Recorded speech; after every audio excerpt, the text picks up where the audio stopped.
Assalamualaikum warahmatullahi wabarakatuh. Kami dari kelompok 5 akan membandingkan dua jurnal mengenai manajemen operasional MRP. Sebelum itu, perkenalkan nama anggota kelompok kami. Saya, Tisyatul Aulia, dan 3 teman saya, Sinta Sari Devi, Sylvia Nurrahmi, dan Widiawati. Nah, yang pertama kita mengidentifikasi jurnal nih. Nah, judul jurnal yang pertama yang saya ambil itu Perencanaan Persediaan Bahan Baku dengan menggunakan metode Material Requirement Planning atau MRP produk kacang Shanghai pada perusahaan Gangsar Ngunut Tulungagung. Penulisnya itu Asvin Wahyuni dan Ahmad Saiju. Jenis jurnalnya itu Jurnal Teknik Industri volume 13 nomor 2 dan diterbitkan pada tahun 2015.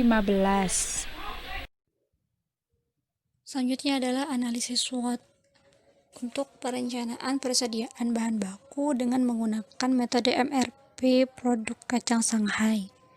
Analisis yang pertama adalah strength atau kekuatan. Yang pertama, di mana metode MRP itu dapat diketahui jumlah bahan baku yang digunakan untuk menyelesaikan suatu produk di masa yang akan datang.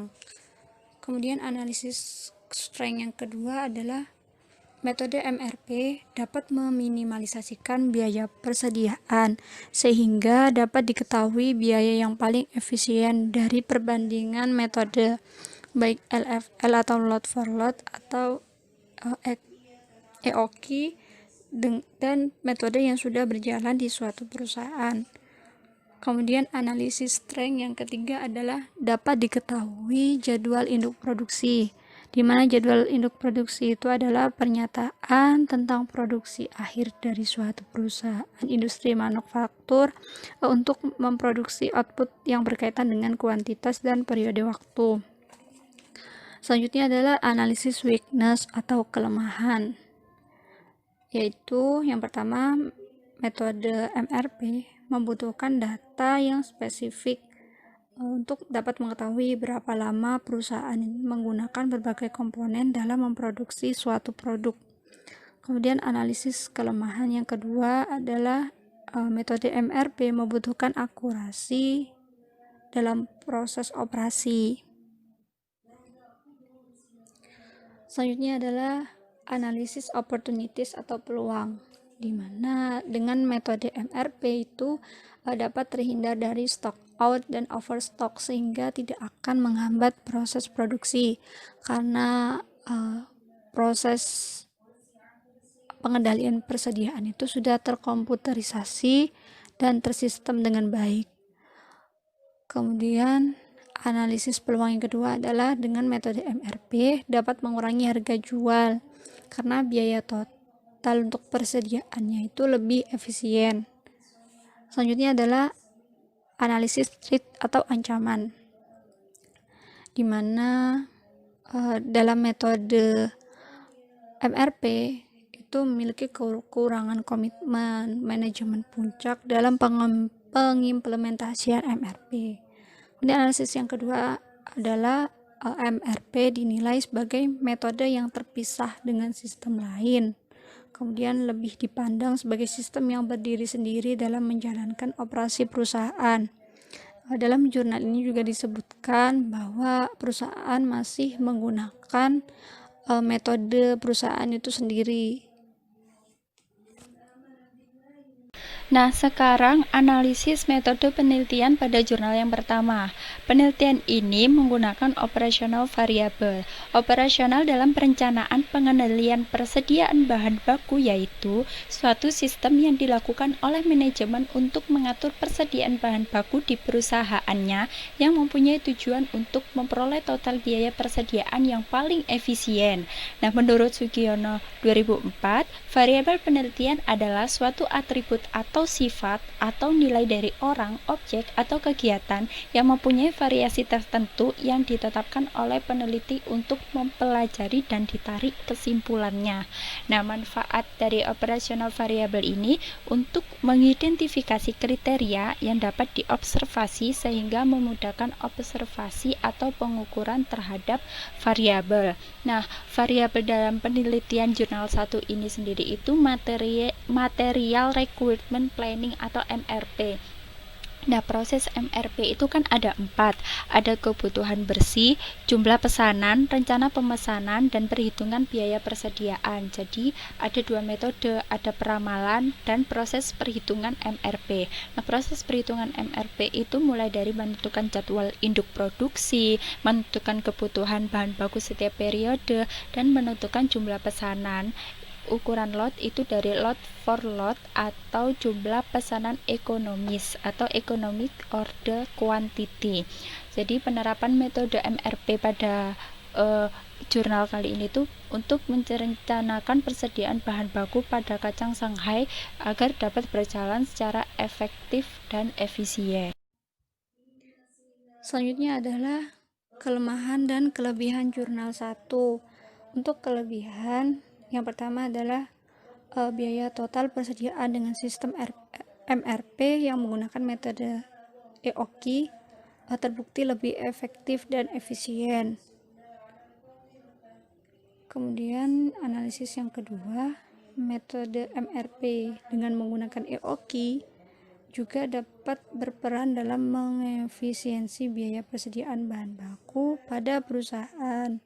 Jadi perusahaan itu bisa meminimalisasikan biaya persediaan sehingga dapat menekan harga jual produk.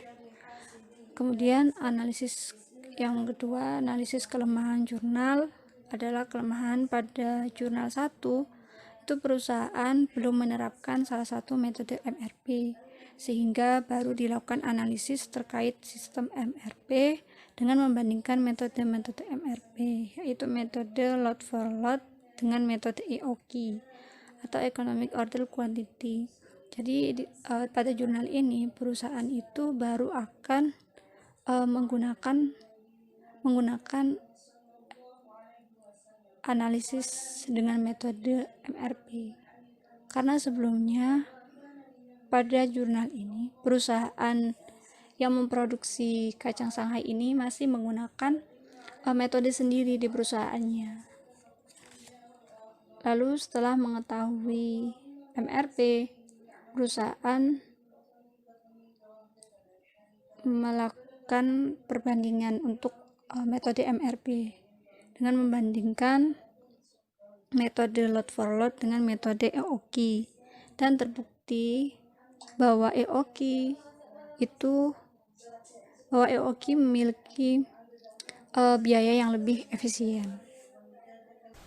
Selanjutnya yaitu jurnal 2. Identitas jurnal 2 judulnya adalah penerapan sistem MRP untuk pengendalian persediaan bahan baku animal fat meal dengan lot sizing berdasarkan algoritma Wagner-Wittig dan Silvermeal.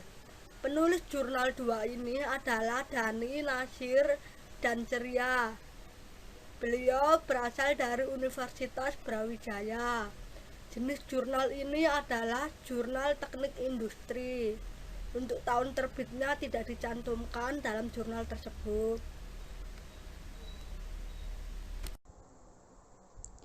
Selanjutnya yaitu analisis SWOT. Yang pertama, strength atau kekuatan. Nah, dalam analisis kekuatan ini MRP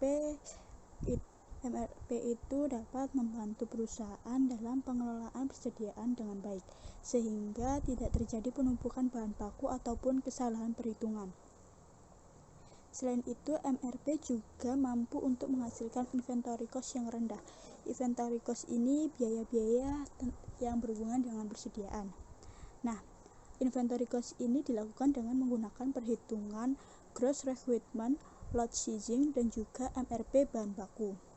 Selanjutnya yaitu weakness atau kelemahan.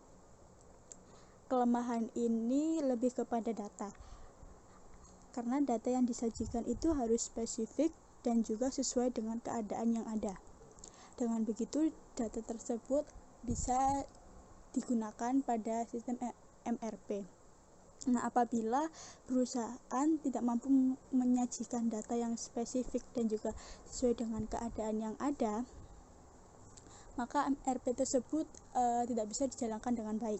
Maka perusahaan tersebut juga dikatakan masih kurang mampu dalam menggambarkan kondisi permintaan aktual produk. Selanjutnya yaitu opportunities atau peluang. Dalam MRP ini memberikan perusahaan agar mampu meminimalkan kebijakan pengendalian biaya. Selain itu, MRP ini juga mampu melakukan adanya safety stock yang mampu mengantisipasi ketidakpastian bahan baku. Dan yang terakhir, threat atau ancaman. Ancaman ini lebih kepada datanya juga, karena data tersebut kan harus sangat berhubungan dengan MRP.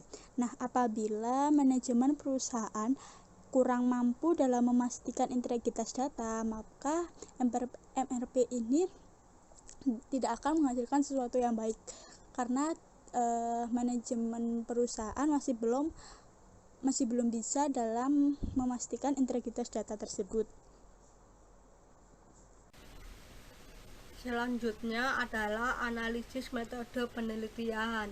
Untuk jurnal ini meneliti tentang penerapan sistem material requirement planning, yaitu MRP, untuk pengendalian persediaan bahan baku pada perusahaan yang memproduksi pakan ternak. Penelitian ini termasuk penelitian deskriptif dengan pendekatan kualitatif, karena dilakukan dengan cara wawancara, dan penelitian ini berusaha mendeskripsikan dan menginterpretasikan sesuatu, misalnya kondisi atau hubungan yang ada, terus pendapat yang berkembang, proses yang sedang berlangsung, dan akibat atau efek yang tengah terjadi atau tentang kecenderungan yang tengah berlangsung. Untuk fokus penelitiannya adalah yang pertama, yaitu survei pendahuluan pada inventory control, warehouse, dan produksi.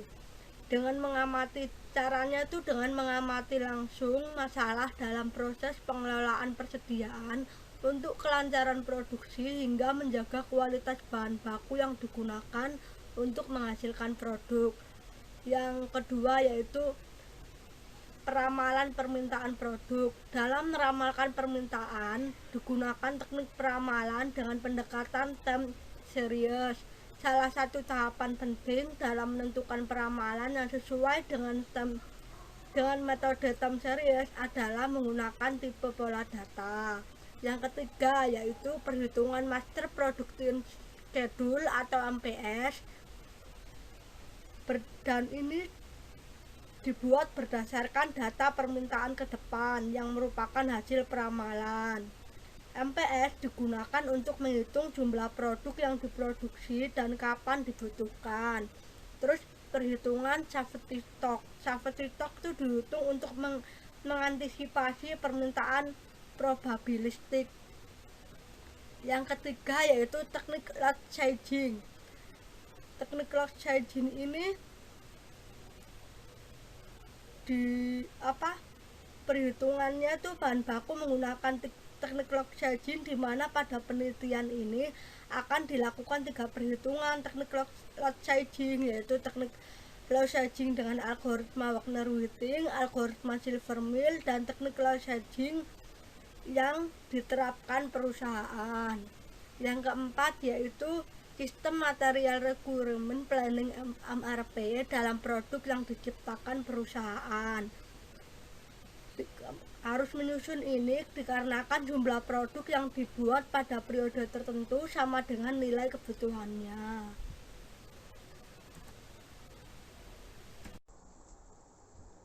Selanjutnya yaitu kelemahan dan kelebihan jurnal 2. Nah, jurnal 2 ini menggunakan MRP untuk pengendalian persediaan bahan baku dengan teknik lot sizing berdasarkan algoritma Wagner-Witting dan juga Silvermill. Sedangkan perusahaan sendiri masih menerapkan teknik log seizing. Nah, perbedaan teknik ini menghasilkan kesimpulan bahwa teknik yang dipilih peneliti itu mampu menghasilkan biaya yang jauh lebih murah dari penerapan teknik load seizing yang digunakan perusahaan. Jadi, MRP untuk pengendalian persediaan bahan baku dengan teknik load seizing berdasarkan algoritma Wagner-Within dan Silvermill itu lebih murah dibanding hanya menerapkan teknik log seizing-nya saja.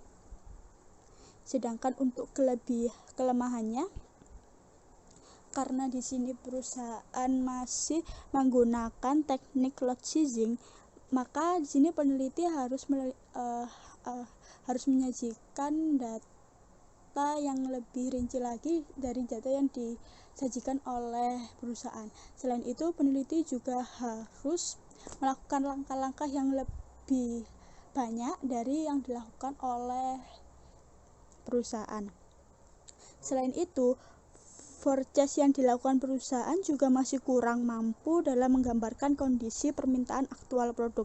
Hal ini juga sedikit mampu mempengaruhi data yang akan diolah oleh peneliti. Sekian presentasi dari kelompok kita. Apabila ada salah kata, mohon dimaafkan. Wassalamualaikum warahmatullahi wabarakatuh.